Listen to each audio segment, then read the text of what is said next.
Kalau ada orang yang habis nerima uang dari tetangganya, setelah dia dapetin uang itu, dia malah jadi tumbalnya.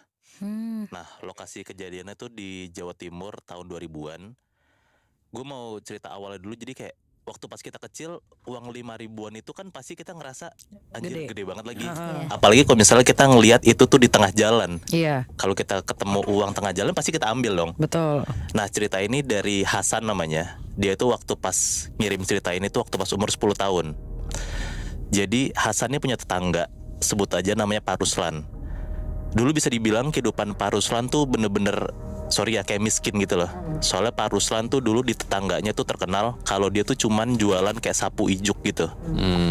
Nah, nggak tahu kenapa tiba-tiba tetangganya nih bingung karena Pak Ruslan tuh kelihatannya jadi kayak sukses gitu tiba-tiba, guys.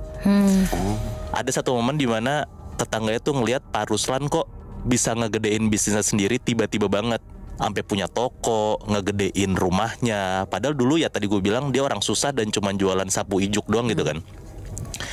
Nah, ada nih cerita dari Mbak Yem. Mbak Yem itu tuh pembantunya Pak Ruslan nyeritain tentang perilaku aneh majikannya. Jadi semua tetangganya ini nih nggak ada yang percaya sama ceritanya si Mbak Yem ini. Nah, Mbak Yem tuh bilang ini kan biasalah kayak pembantu-pembantu kalau lagi beli sayuran kan suka gosip ya Iya. sama tetangga rumah lainnya gitu kan. Nah, Mbak Yem tuh suka cerita ke tetangganya kalau rumah Pak Ruslan itu ada satu kamar yang bener-bener nggak dibolehin masuk sama siapapun kecuali si Pak Ruslan sendiri. Terus ada satu malam Mbak Yem tuh suka nyium tiba-tiba kayak bau dupa atau bau kayak sesajen gitu, entah dari mana, tapi itu asalnya dari kamar itu.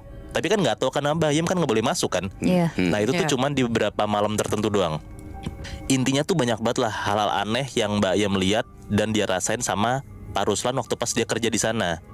Tapi dari sekian banyak cerita itu, gak ada satupun dari mereka tetangga-tetangga Pak Ruslan tuh yang percaya kalau Pak Ruslan tuh pakai pesugihan, karena belum pernah nyaksiin sendiri gitu. Nah sampai beberapa tahun kemudian, ada momen tepatnya waktu pas sore menjelang maghrib itu, Hasan yang tadi gue bilang yang ngirim cerita ini waktu pas 10 tahun itu, Hasan sama beberapa temennya lagi main kejar-kejaran gitulah di pelataran salah satu rumahnya temennya. Nah, tanpa Pak Ruslan sadar, Hasan tuh ngelihat perilaku aneh dari Pak Ruslan. Hasan tuh ngelihat Pak Ruslan tiba-tiba ngebuang uang kertas gitu di tempat sampah. Nah, Hasan ngeliat lah dengan jelas kayak, kok ada tetangga gua, Pak Ruslan lagi buang duit nih ke sampah. Nah, pas dilihat sama si Hasan, zaman dulu tuh gambarnya sasan Dorote gitu yang berarti uang 5 ribu. Nah, Hasan di situ pengen ngambil banget tuh uang yang tadi gue bilang di awal, karena anak kecil ya kalau misalnya ada uang dia pengen banget ngambil kan. Pas lagi jalan ngambil uang itu, tiba-tiba Pak Ruslan tuh ngeliat si Hasan sambil bilang kayak, "Leh sini leh," gitu. Orang Jawa dia bilang. Nyamperan nih si Hasan ke Pak Ruslan. Tiba-tiba si Pak Ruslan ini ngomong bahasa Jawa yang kalau gue indoin, "Ini ada uang jatuh, ambil aja nak daripada keduluan sama teman-teman kamu," gitu. Nah di situ Hasan tuh nggak bilang makasih, nggak bilang apa, dia langsung ngambil uang 5 ribunya terus cabut tuh, ninggalin Pak Ruslan lari gitu aja. Nah dari sinilah kejadian-kejadian aneh dan nyeremin nih kejadian sama Hasan karena dia ngambil uang 5 ribu Pak Ruslan. Setiap jam 3 sore sampai jam 5 subuh, Hasan tuh ngerasa badannya nggak karuan. Badannya panas, lemes, kayak mulutnya ngerasa pahit banget. Setiap makan minum apapun dia ngerasa kayak nggak enak gitu mulutnya. Itu kan jam 3 sore sampai 5 subuh. Tapi jam 5 subuh sampai jam 2 siang Hasan tuh baik-baik aja, sehat-sehat aja. Nggak sampai situ aja, itu hari pertama kan. Hari kedua Hasan ngerasa lebih parah lagi nih. Hasan sampai ada momen dimana waktu pas dia makan dan minum, kan dia ngerasa mulutnya tuh asam banget, pahit banget kan. Setiap dia makan atau minum, dia tuh selalu muntahin darah hitam gitu. Dan ini nih kronologikal ya, dari hari pertama sampai hari selanjutnya nih dia selalu ngerasain kayak kejadian aneh gitu. Lanjut di hari ketiga, karena si ibunya Hasan ini khawatir, akhirnya tuh Hasan dibawa ke mantri desa atau ke rumah sakit besar gitulah di desanya. Tapi hasilnya sia-sia karena dokter ngerasa kayak Hasan ini nggak sakit apa-apa, baik-baik aja. Tapi kan waktu pas ada pasien ke rumah sakit nggak mungkin nggak dikasih obat dong, dikasih lah kayak obat flu segala macem gitu. Tapi ternyata ya hari berikutnya Hasan ini makin lemes, obatnya tuh kayak nggak kena gitu. Katanya ada kejadian unik banget yang kalau disangkut pautin pakai logika nggak bakal nyambung. Pun juga pas gue baca ini kayak sebenarnya nggak nyambung nih, tapi mungkin dia ngerasain kayak gini ya dia yang ngalamin gitu ya. Katanya ada satu malam pas Hasan mau tidur, dia itu tuh bisa ngelihat ada 2 binatang kayak ngobrol gitu.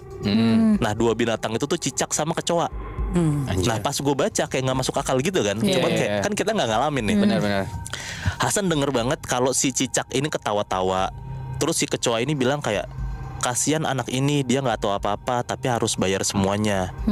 Nah bahkan pas Hasan nyeritain kejadian ini ke keluarganya, ya nggak ada satupun yang percaya. Karena ya nggak mungkin lah, masa tiba-tiba ada binatang ngomong.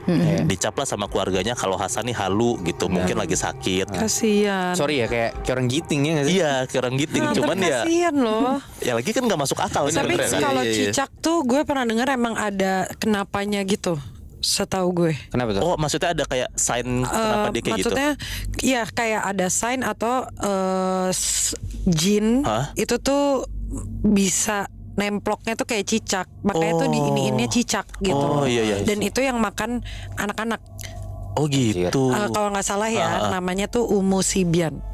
Oh tapi make sense Kak. Mungkin bisa jadi Hasan ngelihat cicak kayak gitu karena mungkin si cicak ini bagian dari Korean quote jelmaan something gitu. Iya, nggak sih? bisa. Dia si Hasannya umur berapa tadi? 10 tahun. Iya, Iya, masih kecil banget. Karena kalau yang gue pernah jalanin, jadi dia itu pas gue cari tahu, dia tuh makannya anak-anak umur kayak masih kecil, nggak yang belum Ya, belum balik yang lah ya. ahil balik.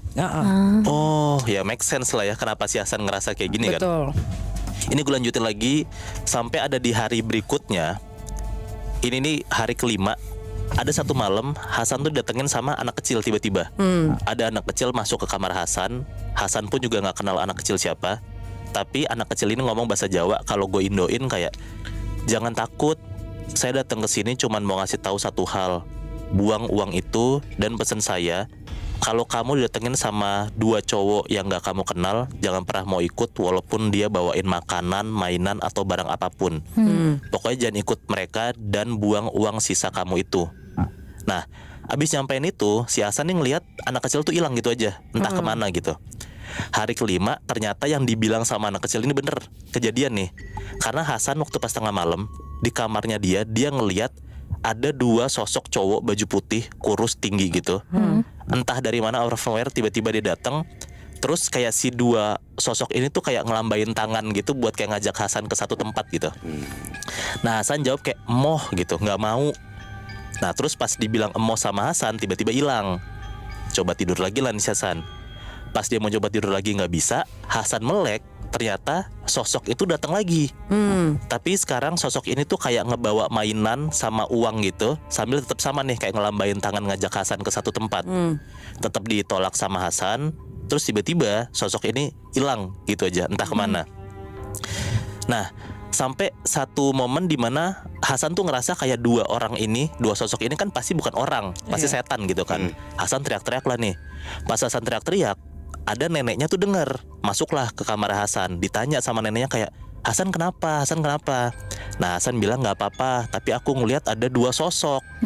Nah ditunjuklah ke satu titik sama Hasan, aku ngeliat di sana gitu.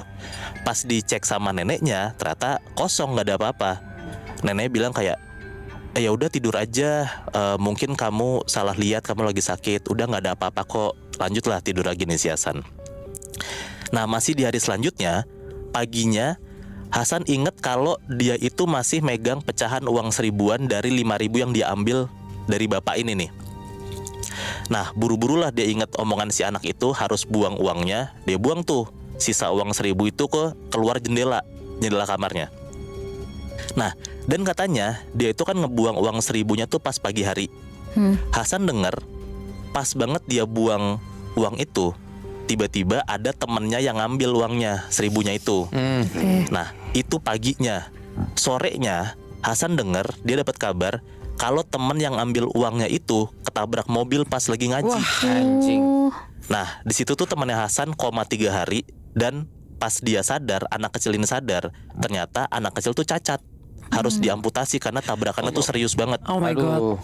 Dan update terbarunya katanya beberapa tahun setelah kejadian itu, si Pak Ruslan ini akhirnya meninggal dengan kondisi yang chaos banget, nggak karuan gitu ya, mengenaskan. Tapi keluarganya dan tetangga-tetangganya nggak tahu kayak kenapa tiba-tiba si Pak Ruslan tuh meninggal. Gitu cerita yang gue dapat dari Hasan yang umur 10 tahun. Dia cuma ngambil uang 5.000 doang padahal di jalanan. Tapi ternyata dia bisa dibilang kayak mungkin bakal jadi tumbalnya itu ya. Untung nggak kejadian.